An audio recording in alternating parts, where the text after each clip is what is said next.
그날도 평범한 일상이었어요. 남편 양복을 세탁소에 맡기려고 주머니를 확인하던 중이었죠. 손끝에 뭔가 단단하게 만져졌습니다. 꺼내보니 여자용 헤어핀이었어요. 몇 년 차 주부인 건 상관없이 전국의 모든 주부라면 아실 거예요. 남편 주머니에서 절대 나오면 안 되는 물건이 있다는 것을요. 저는 그 헤어핀을 손바닥 위에 올려놓고 한참을 들여다봤습니다. 자개가 곱게 박힌 고급스러운 물건이었어요. 요즘 젊은 애들이 쓸 스타일이 아니었죠. 이건 분명 저와 비슷한 또래 여자가 쓰는 물건이었습니다. 심장이 조금씩 빨라지더라고요. 괜한 생각일 수도 있죠. 하지만 늙어도 여자에겐 촉이라는 게 있어요. 저녁에 남편이 퇴근하자마자 헤어핀을 내밀었습니다.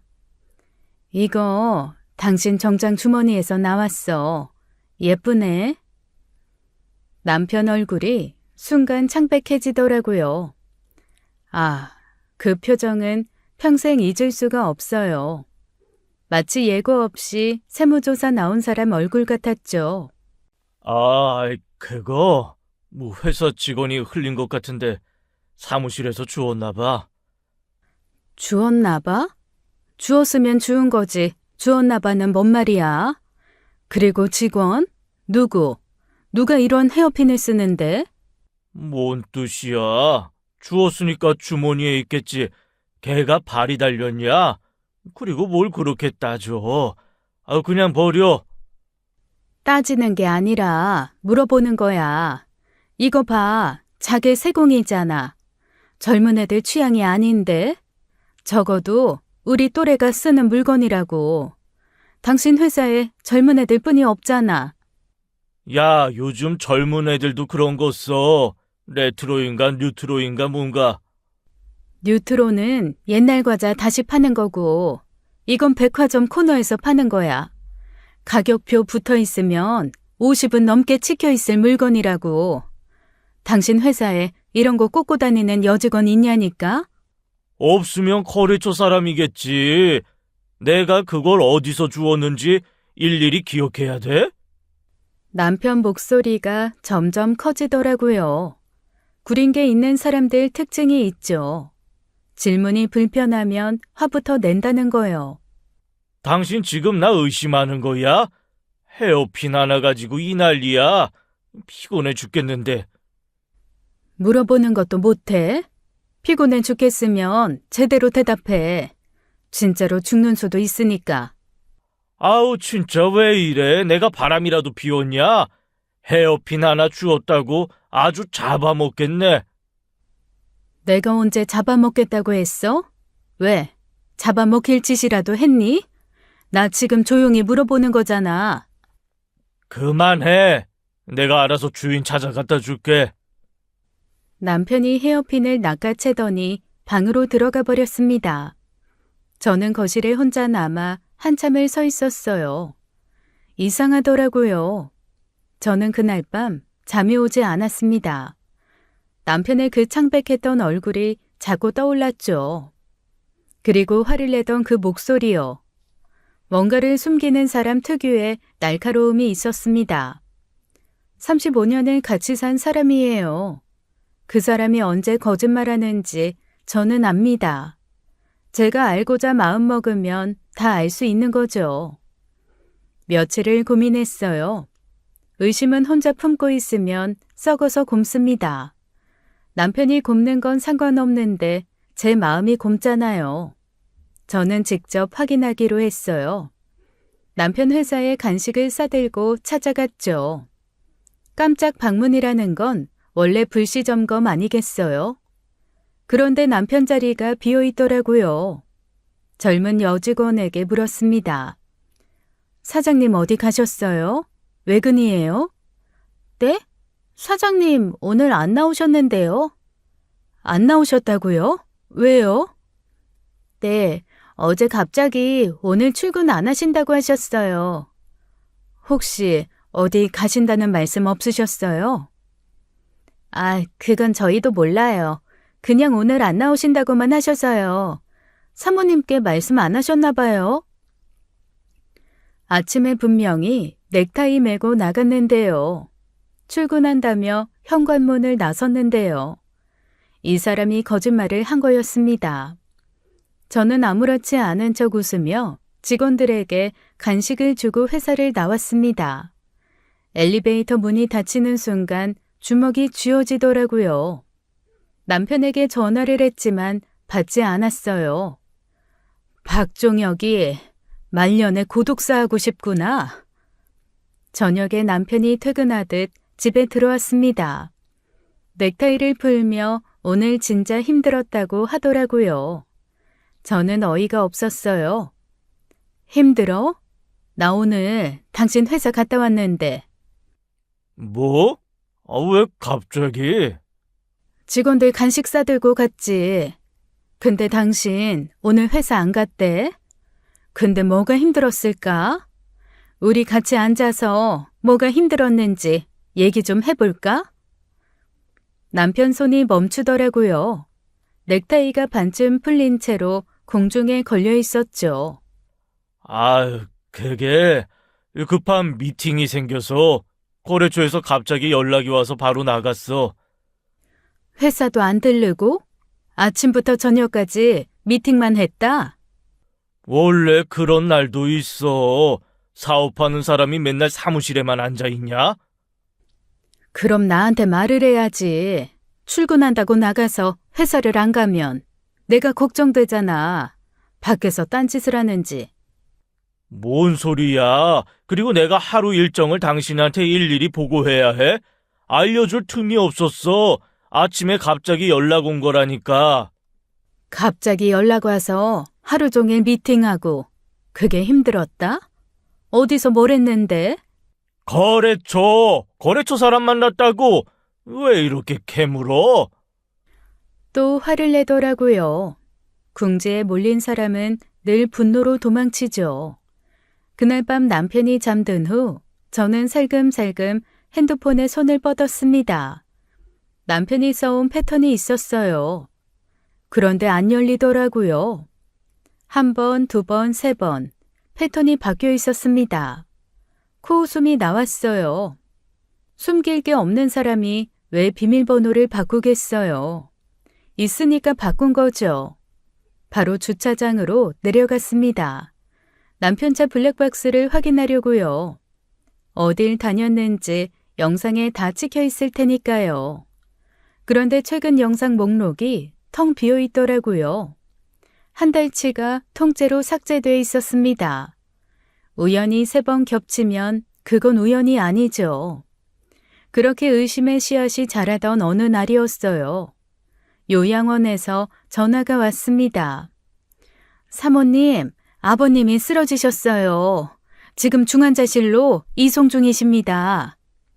저는 택시를 잡아 타고 병원으로 달려갔어요. 의사 선생님 표정이 어둡더라고요. 보호자분, 솔직하게 말씀드릴게요. 마음의 준비를 하셔야 할 것 같습니다. 아버지 손을 잡았는데 차갑더라고요. 저는 떨리는 손으로 남편에게 전화를 걸었습니다. 남편은 해외 출장 중이었거든요. 여보, 아버지 위독하셔. 중환자실이야. 빨리 들어와. 뭐? 지금 계약 마무리 중이야. 이거 끝나고 가면 안 돼? 야, 계약이 중요해? 우리 아버지가 중요해. 아버지 돌아가시게 생겼다니까. 지금이 마지막이라고. 알았어. 최대한 빨리 갈게. 비행기 알아볼게. 최대한 빨리가 아니라 지금 당장 와. 아버지가 너 찾으시잖아. 야, 비행기가 내 마음대로 되냐? 알아본다니까 그래. 전화를 끊고 아버지 얼굴을 바라봤어요. 주름 하나하나가 저를 기운 세월이었죠. 아버지, 조금만 버텨요. 박서방 온다고 했어. 조금만. 하지만 아버지는 그날 밤을 넘기지 못하셨어요. 남편 얼굴 한번 못 보시고 눈을 감으셨습니다. 마지막 가시는 길에 사위가 옆에 없었어요. 아버지는 저를 잘 부탁한다고 남편에게 꼭 말하고 싶으셨나 봐요. 장례식장에 홀로 앉아 있으니까 서러움이 밀려오더라고요. 세상에 저 혼자 남겨진 기분이었어요. 남편이 도착한 건 장례 2일차였습니다. 검은 넥타이를 메고 나타나더니 제 어깨를 툭 치더라고요. 고생했어. 비행기편이 없어서 빨리 못 왔어. 이것도 간신히 온 거야. 당신 기다리시다가 아버지 그냥 가셨어. 내가 뭘 어떻게 해? 비행기가 없었다니까. 그럼 뭐 내가 비둘기처럼 날아오냐? 그래, 비행기가 없었겠지. 비행기가 씨가 말랐나 보다. 아, 어쨌든 왔잖아.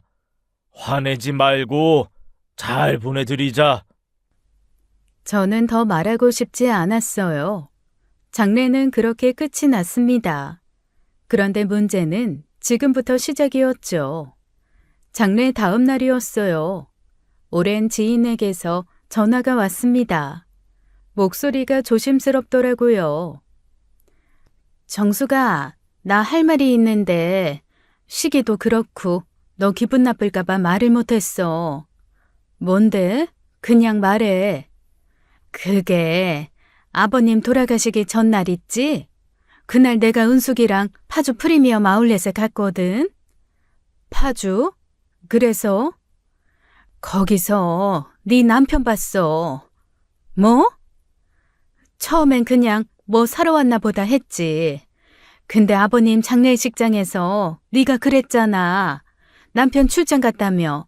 그래서 비행기 편이 없어서 못 오고 있다고 했잖아. 근데 분명히 네 남편이었어. 내가 잘못 봤나 싶어서 곰곰이 생각했는데 아무리 생각해도 네 남편 맞아. 수화기를 든 제 손이 굳어버렸어요. 아버지가 숨을 거두시던 그 시간, 남편은 비행기가 없다고만 했죠. 그런데 알고 보니 남편은 파주에서 여자랑 쇼핑을 하고 있었습니다. 아주 개놈의 새끼였어요. 그날 밤 저는 한숨도 못 잤어요. 남편은 장례가 끝나자마자 또 계약을 마무리해야 한다고 출국을 해서 집에 없었죠. 35년을 함께한 사람이었습니다.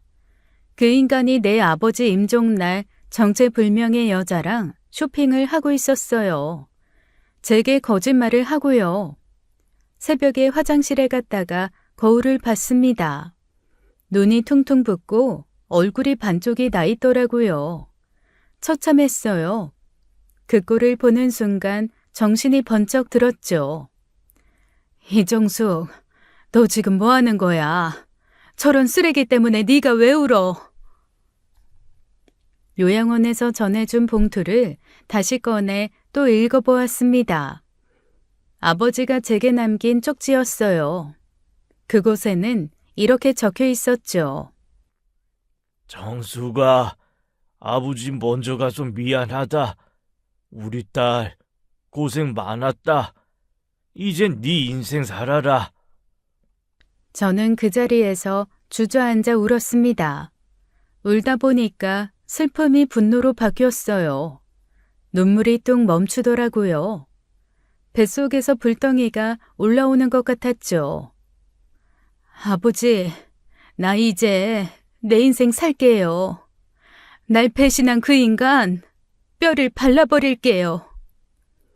저는 바로 인터넷을 뒤졌습니다. 흥신소 전화번호를 찾았어요. 아침 일찍 전화했죠. 네, 무엇을 도와드릴까요? 남편 뒷조사 좀 하고 싶은데요. 외도 조사요. 아, 네. 외도 증거가 필요하세요? 네, 확실한 걸로요. 사진이든 영상이든 그 인간이 쓰고 있는 가짜 얼굴을 벗길 수 있을 정도로 확실한 거요. 지금 일 때문에 해외로 출장 나갔는데 그것도 거짓말 같아요. 진짜 출국을 한 건지 그것부터 알아보세요. 전화를 끊고 창밖을 봤습니다. 아침 해가 떠 있었어요. 아버지가 마지막으로 저한테 주신 선물 같았죠. 흥신소에 의뢰를 하고 며칠이 지났어요. 남편은 여전히 해외 출장 중이라며 연락이 없었죠. 가끔 카톡이 오는데 바빠서 전화 못해 이 한 줄이 전부였어요. 그런데 그날 친구 영희한테서 전화가 왔습니다. 목소리가 심상치 않더라고요. 정수가, 나 지금 제주도인데.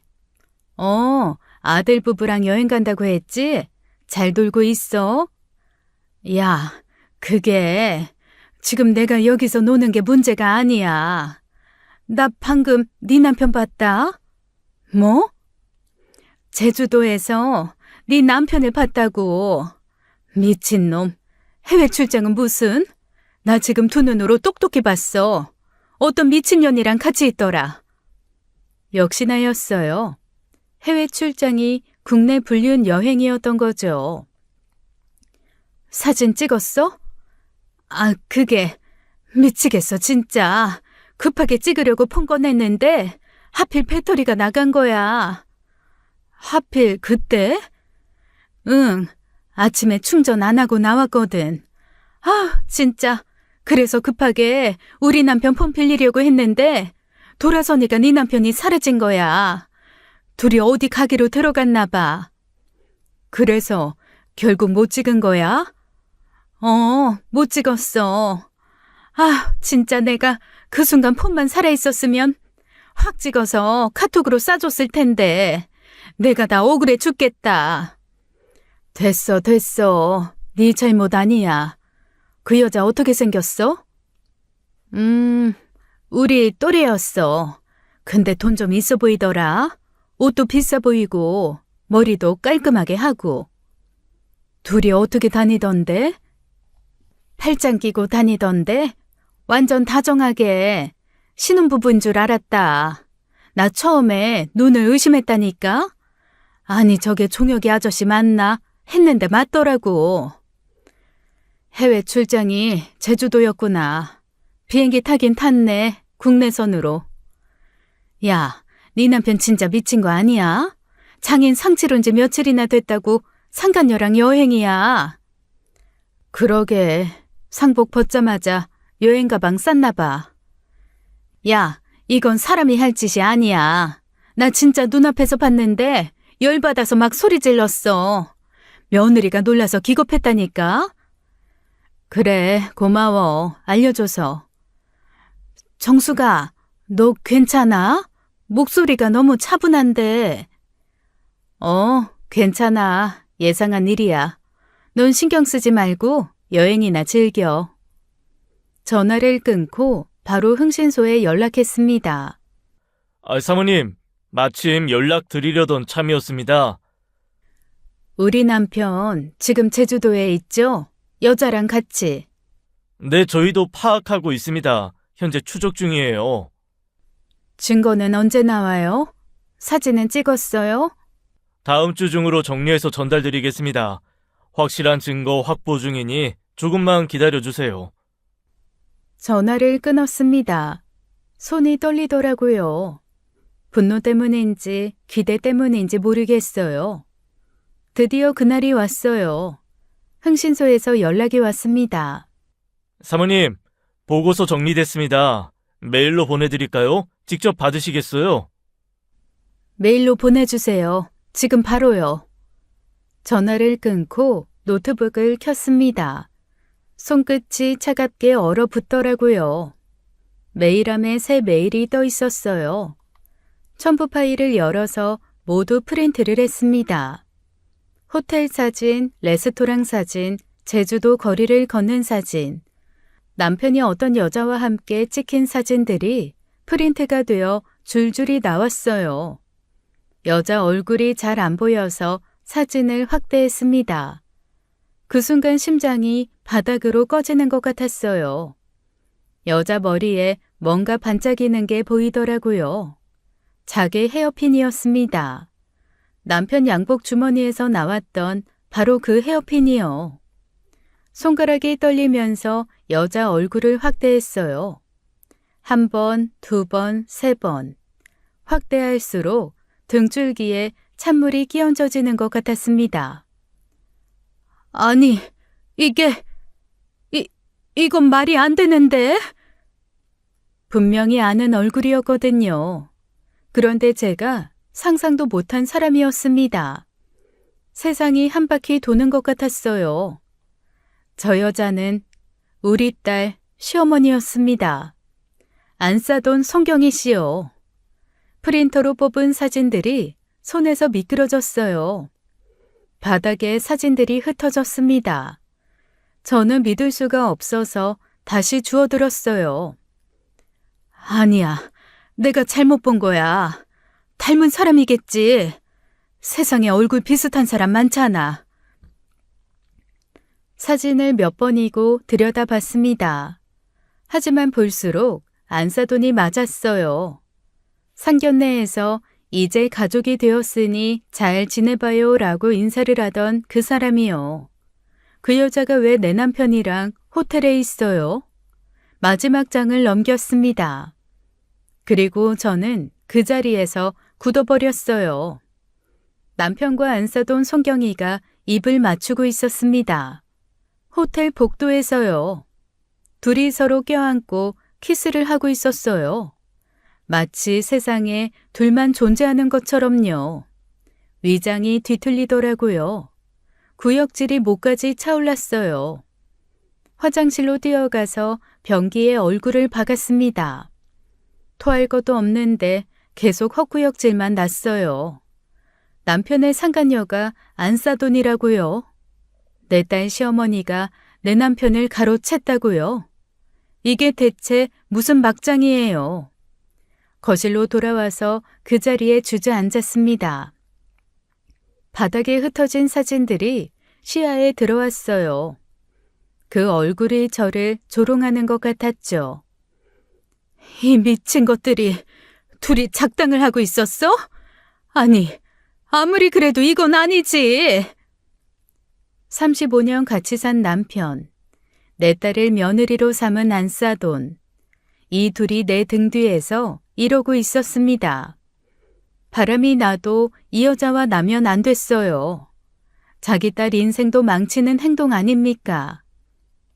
남편 새끼가 미쳐도 단단히 미쳐 있었던 겁니다. 며칠을 뜬 눈으로 보냈어요. 증거 사진들을 서랍 깊숙이 넣어뒀지만 자꾸 손이 가더라고요. 꺼내서 보고 다시 넣고 또 꺼내서 보고 미친 사람처럼요. 가장 큰 고민은 딸이었습니다. 이걸 알리면 딸 결혼이 흔들릴 수 있어요. 시어머니가 상간녀라니 어떤 며느리가 그걸 견디겠어요. 하지만 혼자 삼키기엔 이 비밀이 너무 컸습니다. 감추고 살 수도 없었어요. 저는 선택의 여지가 없었습니다. 결국 저는 딸을 불렀죠. 엄마, 무슨 일이야? 목소리가 왜 그래? 지연아, 앉아. 엄마가 할 말이 있어. 딸이 소파에 앉았습니다. 저는 서랍에서 사진들을 꺼냈어요. 딸 앞에 한 장씩 내려놓았습니다. 이게 뭐야? 아빠잖아. 뭐야, 아빠 바람 났어? 근데 이 여자 누구야? 잘 봐. 딸이 사진을 들여다봤어요. 점점 얼굴이 굳어지더라고요. 아니, 잠깐. 이거 우리 시어머니 아니야? 맞아. 뭐? 딸이 벌떡 일어났습니다. 사진을 들고 몇 번이고 들여다보더라고요. 아니, 이게 말이 돼? 아빠가 우리 시어머니랑 이게 무슨 개 같은 상황이야. 그러니까 엄마도 처음엔 닮은 사람인 줄 알았어. 닮은 사람이 아니잖아. 아니, 아빠 미친 거야? 어떡해? 딸이 사진을 바닥에 내동댕이 쳤습니다. 눈에 불이 붙은 것 같았어요. 엄마, 어떻게 할 거야? 그게 엄마가 고민인 게 이걸 터뜨리면 네 결혼이. 내 결혼 걱정하지 마. 지금 그거 걱정할 때야? 하지만 엄마, 나 시어머니한테 맨날 구박받았어. 이것도 못하냐, 저것도 못하냐. 근데 그 입으로 우리 아빠랑 이러고 있었어? 내가 지금 어떤 기분인지 알아? 당장 시어머니 머리채 잡고 싶은 기분이야. 지연아, 폭로해. 다 터뜨려버려. 근데 정서방이 지 엄마 편들면 어떡해. 그러면 네 결혼 깨질 수도 있어. 그럼 깨져야지. 이걸 보고도 자기 엄마 편을 든다? 그럼 그냥 이혼이야. 그런 남자랑 살아서 뭐해? 자기 엄마가 자기 와이프 아빠랑 바람이 났는데 그걸 감싸면 그건 그냥 미친놈인 거야. 나도 그런 인간이랑 살 생각 없어. 딸 목소리가 단호했어요. 엄마가 안 터뜨리면 내가 터뜨릴 거야. 어차피 이건 숨길 수 있는 일이 아니야. 시어머니 면전에다 사진 던져버릴 거라고. 뺨이라도 후려칠 거야. 감히 우리 엄마를 울려? 저는 딸 얼굴을 바라봤어요. 어느새 이렇게 강한 아이가 됐을까요? 눈물이 핑 돌았습니다. 엄마, 우리가 뭘 잘못했어. 잘못한 놈들이 벌 받아야지. 그 말에 제 안에서 뭔가가 단단해지는 게 느껴졌어요. 딸이 등을 밀어주니까 이제 저도 움직일 수 있었습니다. 그래, 알았다. 이제 엄마가 할게. 딸과 이야기를 나눈 바로 다음 날이었어요. 저는 박하사돈에게 연락을 했습니다. 사돈어른, 드릴 말씀이 있어요. 저녁에 잠깐 뵐 수 있을까요? 무슨 일이신데요?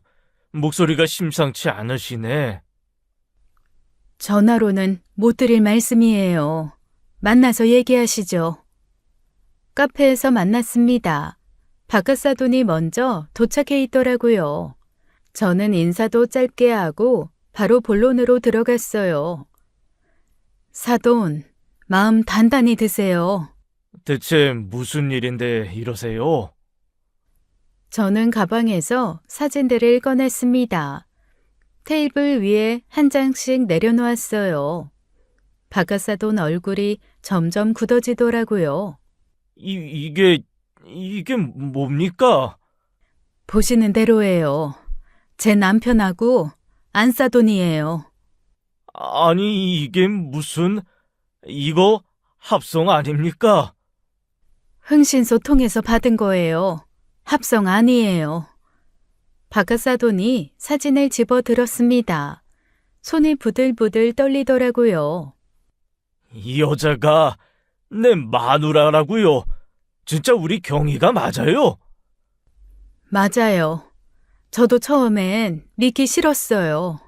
아, 박하사돈이 의자에 털썩 주저앉았습니다. 얼굴이 허옇게 질리더라고요. 30년을 넘게 같이 살았는데 이런 짓을 하고 있었어. 사돈, 충격받으신 거 알아요. 근데 저한테 계획이 있어요. 계획이요?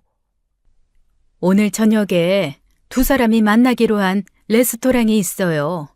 흥신소에서 알아낸 정보예요. 뭐요? 같이 가시죠. 현장에서 잡읍시다. 박하사돈 눈에 불이 켜지더라고요. 좋습니다. 갑시다. 개만도 못한 것들 대체 뭔 변명을 할지 드러나 봅시다. 그리고 저녁 7시, 저희는 레스토랑 근처에 차를 세우고 기다렸어요. 얼마 지나지 않아 남편 차가 보이더라고요. 뒤이어 안사돈, 아니 남편 상간녀도 도착했습니다. 둘이 자연스럽게 만나서 레스토랑으로 들어갔어요. 저희 개 같은 것들. 잡으러 가시죠.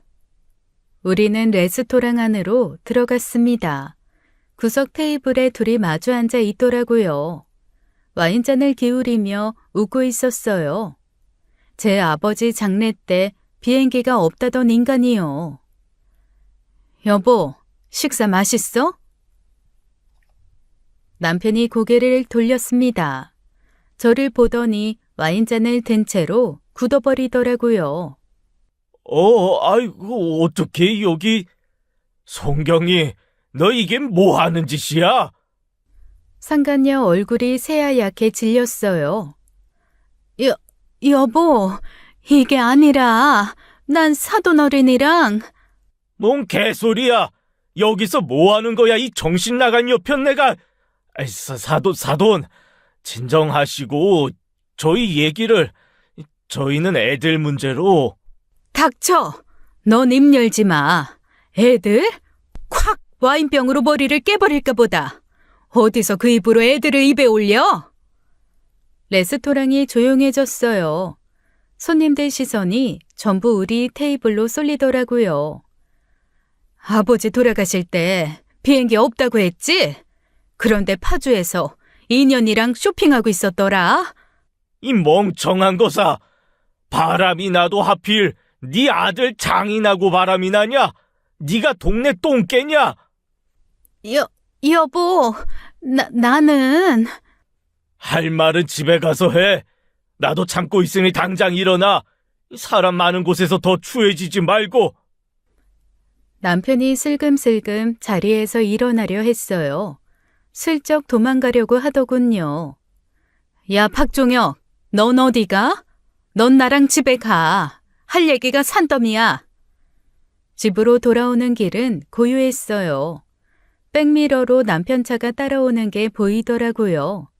저는 그 차를 보면서 코웃음이 나왔습니다. 집에 도착하자마자 남편이 현관에서 무릎을 꿇었어요. 정수가, 내가 잘못했어. 한 번만 용서해줘. 저는 신발을 벗으며 남편을 내려다 봤습니다. 서글프지도 않고 화도 나지도 않았어요. 그냥 한심하더라고요. 무릎 꿇으면 뭐가 달라져? 내가 정신이 나갔었다. 제발 한 번만. 정신이 나갔어? 그래, 나가도 단단히 나갔더라. 정상이는 지 딸 시어머니랑 바람필 생각을 못하지. 넌 진짜 미친놈이다. 하필, 아휴. 저는 거실로 걸어갔습니다. 소파에 앉아서 남편을 바라봤어요. 남편이 기어서 따라오더라고요. 아버지 돌아가시던 날 기억나? 아버지 이야기가 나오자 남편이 고개를 떨궜습니다. 인간이라면 고개를 못 드는 게 맞죠. 아버지가 마지막으로 한 말이 뭔지 알아? 사위 얼굴 보고 싶다고 하셨어. 박서방 어딨냐고? 박서방 언제 오냐고? 미안해. 올 수 있었는데 넌 안 왔어. 넌 그저 여자에 미쳐서. 나 그 생각하면 지금 너 죽여도 화가 안 풀릴 것 같아. 근데 용서? 제 목소리가 떨리기 시작했어요. 참으려고 했는데 안 되더라고요. 그것만 해도 지옥에 갈 짓인데 하필 그 여자야? 이 정신 나간 새끼야. 그 여자 우리 딸 지연이 시어머니잖아. 네가 날 그냥 동네 개똥으로 생각해서 바람났다고 쳐도 네 딸한테 이러면 안 되지 않니? 정수가, 내가 진짜 미쳤었나 봐. 넌 네 딸 결혼 생활도 망치고 있는 거야. 그거 알아? 지연이가 시어머니한테 얼마나 시달렸는지 알아? 근데 그 시어머니가 자기 아빠랑 바람이 났네. 지연이 심정이 어떻겠어? 지연이한테는 제발 비밀로. 비밀이 되겠니? 이 등신아. 그런 생각은 네 아랫돌이 놀리기 전에 먼저 생각을 했어야지. 지연이도 다 알아. 뭐? 지연이가 안다고? 응, 알아. 남편 얼굴이 새하얗게 질리더니 갑자기 목소리가 커지더라고요. 왜 지연이한테 말을 해? 이건 우리끼리 조용히 해결하면 되는 거였잖아. 어떻게 그렇게 해? 부부 사이 일을 왜 자식한테까지 말해? 지연이 결혼 생활은 어떻게 하라고? 저는 기가 막혔어요. 저 입에서 저런 말이 나오다니요. 야, 이 미친놈아. 네가 지연이 시어머니랑 바람이 났으니까 딸이 알게 된 거잖아. 그렇게 걱정됐으면 네가 하지를 말았어야지. 그래도 말을 하면 안 되지. 조용히 해결할 수 있었잖아. 조용히? 네가 조용히 할 짓을 했어? 그건 됐어. 더 들을 말 없어. 나 이혼할 거야. 뭐? 35년이면 됐어. 더는 못 살아. 변호사 만나서 서류 준비할 테니까 너도 각오해. 그때였어요. 현관문이 열리는 소리가 났습니다. 나야, 문 열려있네. 왜 이렇게 시끄러워? 앞집 다 들리겠다. 부부싸움해? 왜들 싸워? 신우이가 거실로 들어오다가 멈췄어요. 무릎 꿇고 있는 남편과 서 있는 저를 번갈아 보더라고요. 뭐야, 이게 무슨 상황이야? 왜 종혁이가 무릎을 꿇고 있어? 누나, 아무것도 아니야, 그냥. 아무것도 아니긴. 형님, 이 인간 바람났어요. 뭐? 바람이 나? 종혁이가? 야, 왜 누나한테까지 말해? 잠깐. 바람? 종혁이가 누구랑? 지연이 시어머니요. 안사돈이랑 바람났어요. 신우이 얼굴이 일그러지더라고요. 믿기지 않는다는 표정이었어요. 뭐라고? 옳게. 지금 무슨 말이야? 지연이 시어머니? 안사돈이랑? 네, 흥신소 증거도 있어요. 신우이가 천천히 남편에게로 고개를 돌렸습니다. 그 눈빛이 싸늘하게 식어가더라고요. 야, 박종혁이, 이게 사실이야? 올케가 지금 말하는 게 무슨 말이냐고? 누나, 내 말 좀 들어봐. 이건 오해가. 오해? 흥신소 증거가 있다는데 오해야? 아이, 그게 상황이 복잡해서. 복잡하긴 뭐가 복잡해? 너 정말 네 사돈이랑 바람났어? 신우이 목소리가 아파트가 떠나가라 커지더라고요. 야, 박종혁이! 이 미친 새끼가 엄마가 어떻게 돌아가셨는지 잊어버렸어? 누나!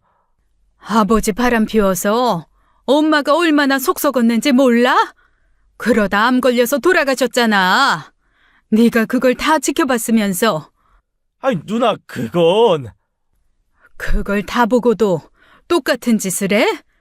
아니, 더한 짓을 해? 조카 시어머니라니.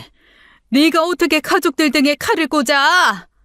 야, 다른 사람은 그렇다 치고 네 딸이야. 신우이가 남편에게 다가갔습니다. 그리고 남편 머리채를 확 움켜 잡았어요. 아이, 누나! 뭐 하는 거야? 이 나쁜 놈아. 넌 방금 엄마 무덤에 침 뱉은 거야. 알어?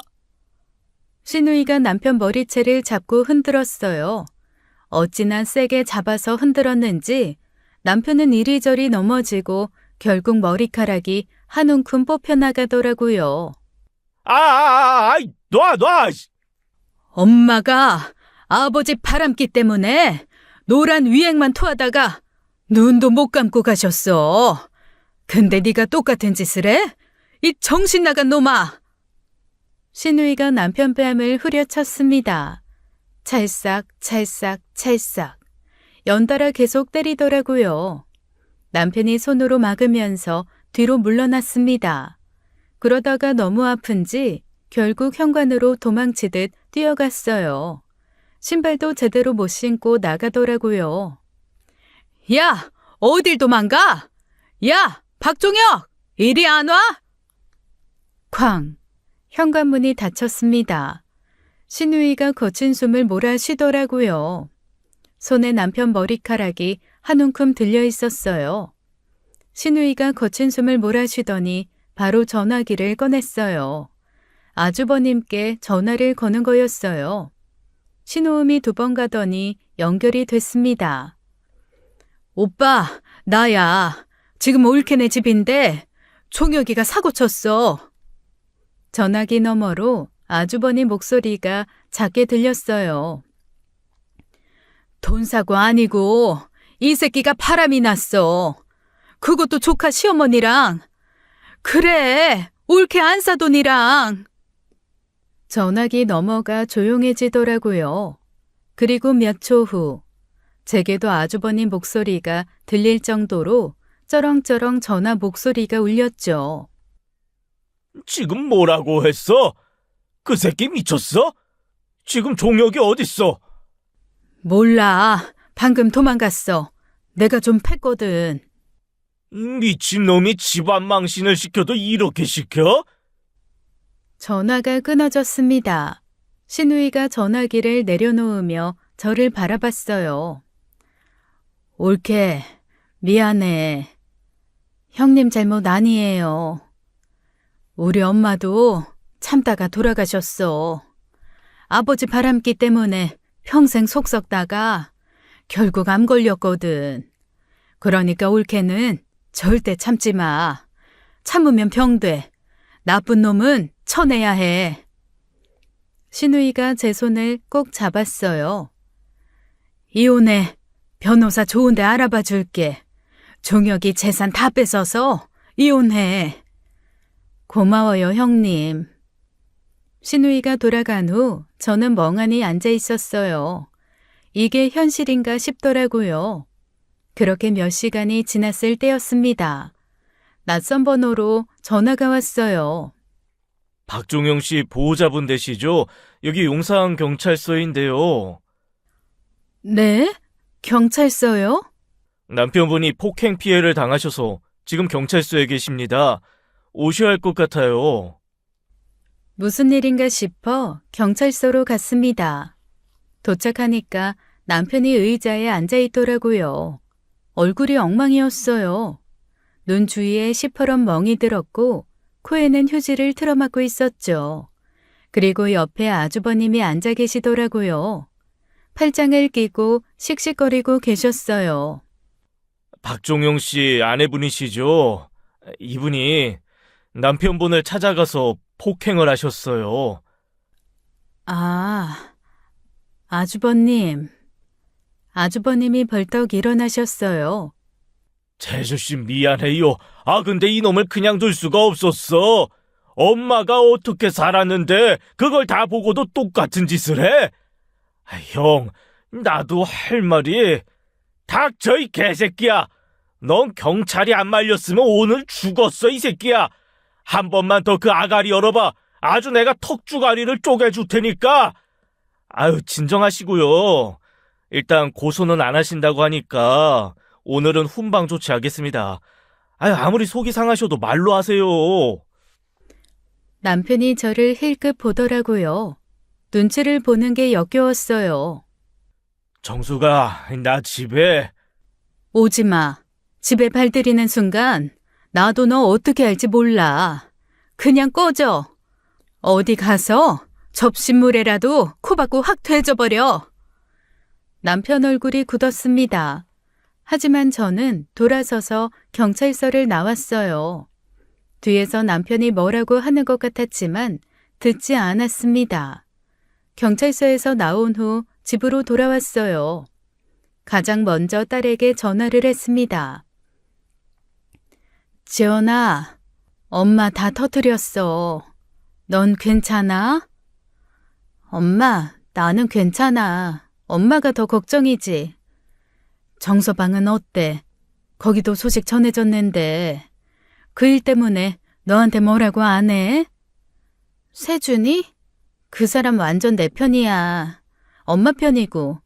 세준이도 지금 엄청 화나서 시어머니한테 난리치고 왔어. 정말? 응, 세준이가 그러더라. 자기 엄마가 잘못한 건데 왜 장모님이랑 내가 피해를 봐야 하냐고. 오히려 자기 엄마한테 화가 난대. 다행이었어요. 사위가 딸 편을 들어주니 얼마나 고맙던지요. 시댁은 어때? 난리 났겠다. 난리도 그런 난리가 없지. 시아버지가 이혼한다고 하셨어. 바깥 사돈이? 시아버지 완전 폭발하셨어. 어떻게 이럴 수 있냐고. 아주 난리 났었어. 그래, 당연히 그러시겠지. 엄마, 우리 지금 갈게. 세준이랑 같이. 잠시 후 딸 부부가 찾아왔습니다. 사위가 현관에 들어서자마자 고개를 숙이더라고요. 장모님 죄송합니다. 저희 어머니 때문에 이런 일이...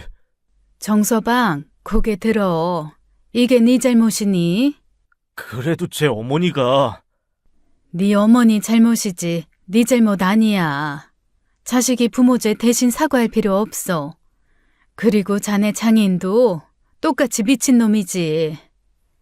사위 눈이 붉어지더라고요. 저는 장모님 편입니다. 지연이 편이고요. 고마워, 세준아. 이제 난 괜찮으니까 우리 딸 좀 잘 부탁해. 자네도 속이 말이 아닐 텐데 내가 이런 부탁을 하네. 미안하이. 딸이 제 손을 꼭 잡았어요. 그렇게 전쟁이 시작됐습니다. 저와 박가사도는 각자 이혼 소송을 진행했어요. 그리고 별도로 상간자 소송도 함께 걸었죠. 저는 안사돈 송경이에게, 박가사도는 제 남편에게 위자료 청구를 했습니다. 배신자들에게 법의 심판을 받게 할 차례였어요. 소송을 진행하면서도 속이 시원하지 않았어요. 법적인 절차라는 게 너무 느리더라고요. 서류 왔다 갔다 변호사 만나고 기일 잡고 그 사이에 제 속은 매일 끓어오르고 있었죠. 무엇보다 그 여자 얼굴을 직접 보고 싶었어요. 한마디라도 하고 싶었습니다. 아니, 솔직히 말하면 한 대 쳐버리고 싶었어요. 법정에서 만나기 전에요. 그때 흥신소에서 마지막 보고서가 도착했어요. 추가 동향 파악이라며 보내온 마지막 자료였죠. 거기에 흥미로운 일정이 적혀 있더라고요.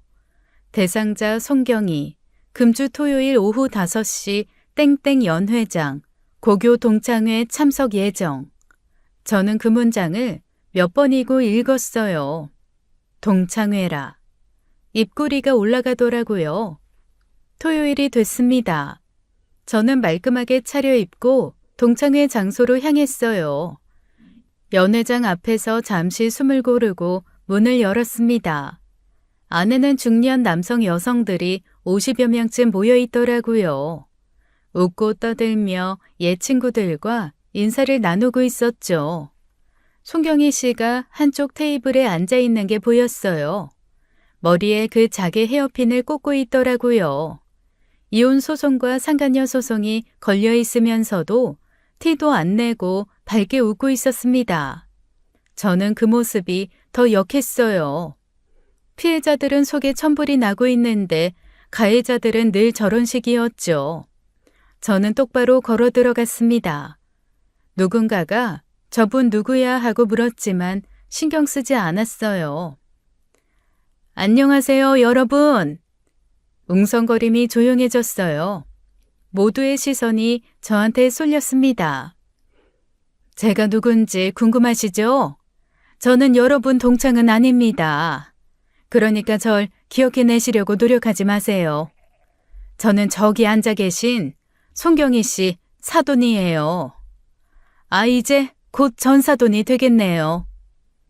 상간녀 송경희 씨 얼굴이 하얗게 질리더라고요. 자리에서 벌떡 일어났어요. 당신이 왜 여기에? 왜? 오면 안 돼요? 사돈인데. 아, 동창분들은 모르시죠? 이분이 얼마나 대단한 분인지. 무슨 일이에요? 경리야, 이 사람 누구야? 진짜 사돈분이셔? 아니야, 오해가 있어서. 저기 저 사람 좀 내보내주세요. 오해? 내 남편이랑 호텔에서 키스하는 사진도 오해니? 연회장이 술렁이기 시작했어요. 수근거리는 소리가 파도처럼 퍼지더라고요. 경희야, 그게 무슨 소리야? 여러분의 동창 송경희 씨가 제 남편, 그러니까 사돈하고 바람났어요. 사돈끼리 불륜이요. 이런 거 보신 적 있으세요? 개막장이죠? 동창들 얼굴이 경악으로 일그러졌어요. 뭐? 사돈이랑? 경희야, 이게 사실이야? 아니야. 들어봐. 이건 사진도 있어요. 보세요. 저는 가방에서 준비해온 증거 사진들을 허공에 뿌렸습니다. 그 순간 상간녀 송경이 다리가 풀리더라고요. 테이블을 붙잡으려다가 테이블이 쓰러지며 그대로 상간녀도 바닥에 쓰러졌습니다. 테이블 위에 있던 음식들이 상간녀 얼굴 위로 쏟아졌죠. 경희야! 경희야! 저는 쓰러진 상간녀 송경이를 내려다봤어요. 치킨 소스에 범벅이 되어 울고 있는 상간녀를 보니 속이 다 후련했습니다. 발길을 돌려 연회장을 나왔어요. 뒤에서는 상간녀 동창들이 난리가 났더군요. 이후 몇 달간의 법적 공방이 시작되었습니다. 지루한 법적 싸움이었어요. 하지만 결국 판결이 나왔습니다. 이혼 소송에서 제가 이겼죠. 재산분할 70%에 상간녀에게 지출한 비용까지 추가 배상 판결을 받았다고요. 저는 눈을 질끈 감았어요. 35년간 내조한 세월을 재판부가 인정해 준 거였죠. 새벽에 일어나 밥하고 아이 키우고 시부모 모시던 그 세월이요. 숫자로 환산되니까 오히려 씁쓸하더라고요. 바깥사돈도 승소했다는 소식이 들려왔습니다. 상간녀 송경이는 재산 대부분을 잃었어요. 거기다 저한테 위자료와 바깥사돈한테도 줄 위자료, 양쪽에서 뜯기는 신세가 됐죠. 그 비싼 자개 헤어핀 값에 수천 배를 물게 된 거예요. 불륜의 대가치고는 적당하다 싶었습니다. 아니, 싸게 먹힌 거죠. 가정 2개를 박살냈으니까요. 제 남편도 마찬가지였어요. 재산 70%에 추가 배상금까지. 평생 벌어놓은 돈이 반토막 넘게 날아갔죠.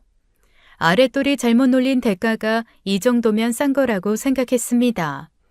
비행기 없다고 거짓말하던 그 입으로 뭐라고 변명했을지 궁금하더라고요. 판결문을 받아들고 창밖을 바라봤어요. 시원하냐고요? 글쎄요. 속이 뻥 뚫린다기보다는 담담하더라고요. 배신당한 세월이 돌아오는 건 아니니까요.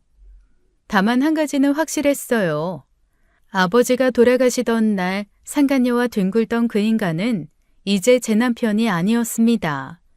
앞으로의 인생은 온전히 제 거였어요. 그 누구의 눈치도 볼 필요 없는 제 인생이요.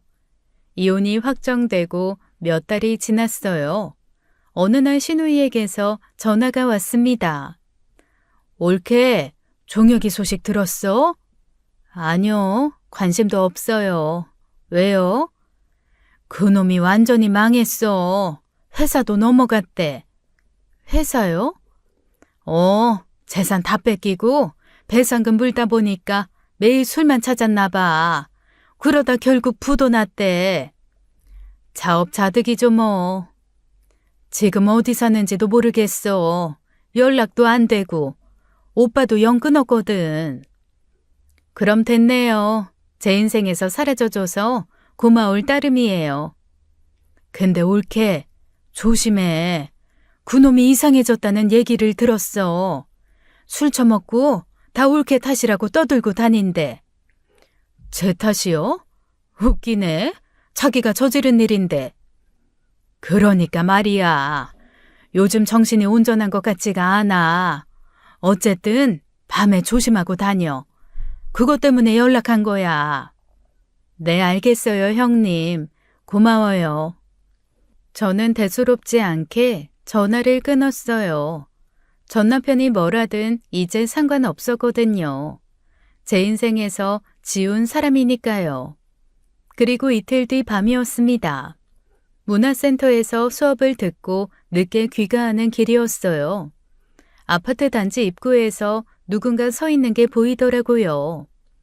처음엔 그냥 주민인 줄 알았어요. 그런데 가까이 가니까 심장이 멈추는 것 같았습니다. 전 남편 박종혁이었어요. 몇 달 사이에 완전히 다른 사람이 돼 있더라고요. 머리는 헝클어지고 수염은 덥수룩하고 눈은 충혈돼 있었죠. 노숙자인가 싶을 정도였어요. 여기서 뭐해? 정수가, 할 말 없어. 비켜. 너 때문이야. 뭐? 다 너 때문에 이렇게 됐어. 내 재산도 회사도 지연이도 다 잃었어. 가진 게 아무것도 없어. 목소리가 떨리더라고요. 분노인지 관계인지 모를 떨림이었어요. 나 때문이 아니라 너 때문이지.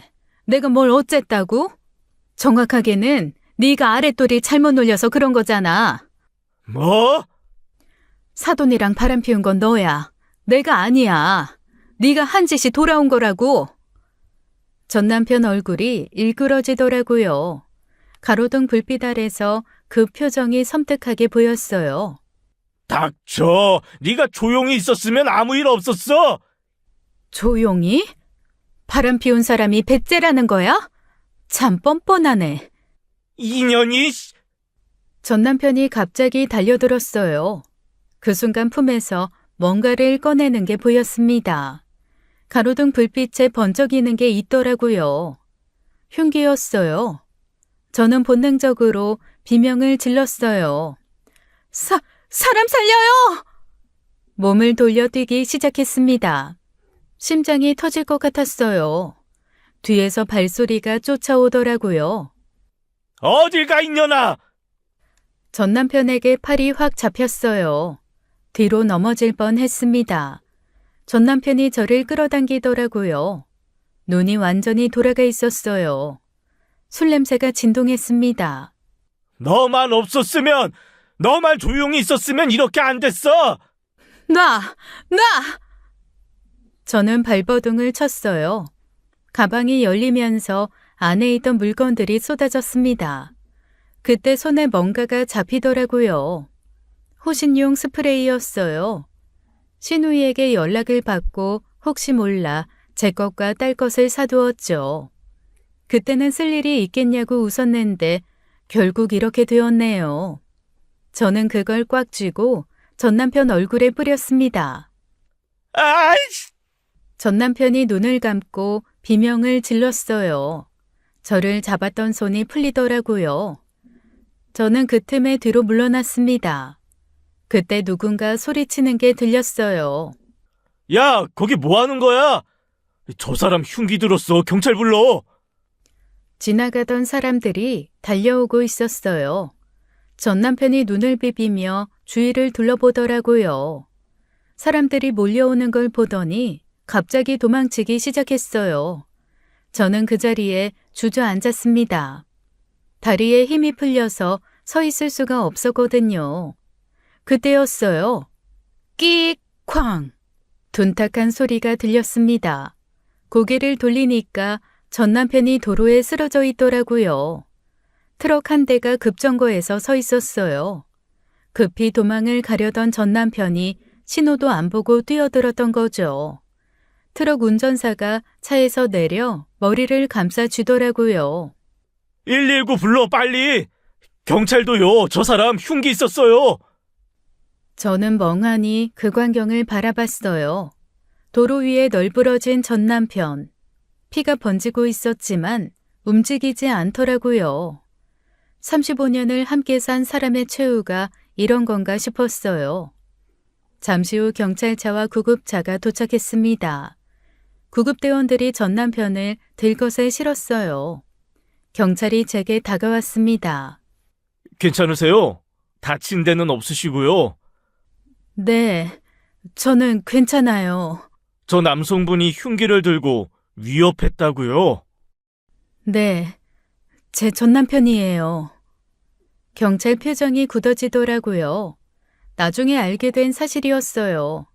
전 남편은 중상을 입었습니다. 다리가 여러 군데 부러지고 갈비뼈도 금이 갔대요. 평생 장애를 가지고 살게 될 거라고 하더군요. 전 남편은 병원 침대에서 일어나지도 못하는 상태로 법적 처벌을 받게 됐죠. 특수 협박죄에 상해 미수까지. 집행유예는 없었어요. 4년 실형이 선고됐습니다. 그 소식을 들었을 때 저는 아무 감정이 없더라고요. 그냥 끝났구나 그 생각뿐이었어요. 이혼 후 2년이 흘렀습니다. 그 사이 많은 것이 달라졌어요. 전 남편이 흉기를 들고 달려들던 그날 밤의 악몽도 이제는 희미해졌죠. 처음엔 밤마다 식은땀 흘리며 깨곤 했어요. 하지만 시간이라는 약은 생각보다 효과가 좋더라고요. 저는 문화센터에서 수채화를 배우기 시작했습니다. 30년간 꿈꿔왔던 취미였어요. 결혼하고 아이 낳고 시부모 모시느라 시간이 없다는 핑계로 미뤄왔죠. 아니, 핑계가 아니라 진짜 시간이 없었던 거예요. 남편 뒷바라지하느라 제 꿈은 늘 맨 뒤로 밀렸으니까요. 이제는 달랐습니다. 아침에 눈을 뜨면 오늘 뭘 그릴지 설레더라고요. 물감 냄새가 좋았어요. 붓이 캔버스 위를 스치는 느낌도 좋았죠. 첫 작품을 완성한 날이었어요. 서툴지만 제 손으로 그린 풍경화였습니다. 그날 딸 부부가 축하하러 찾아왔어요. 시누이도 꽃다발을 들고 나타났죠. 저는 그림 앞에 서서 한참을 바라봤습니다. 60이 넘어서 처음 완성한 작품이었어요. 늦었다고 생각했는데 아니더라고요. 이제야 진짜 제 인생이 시작된 거였습니다. 아버지가 마지막으로 남기신 말씀이 떠올랐어요. 이제 네 인생 살아라. 네, 아버지. 저 이제 제 인생 살고 있어요. 지금까지 사연 읽어주는 남녀였습니다. 끝까지 시청해주신 여러분 감사드리며 저희는 다음 사연으로 돌아올게요. 감사합니다.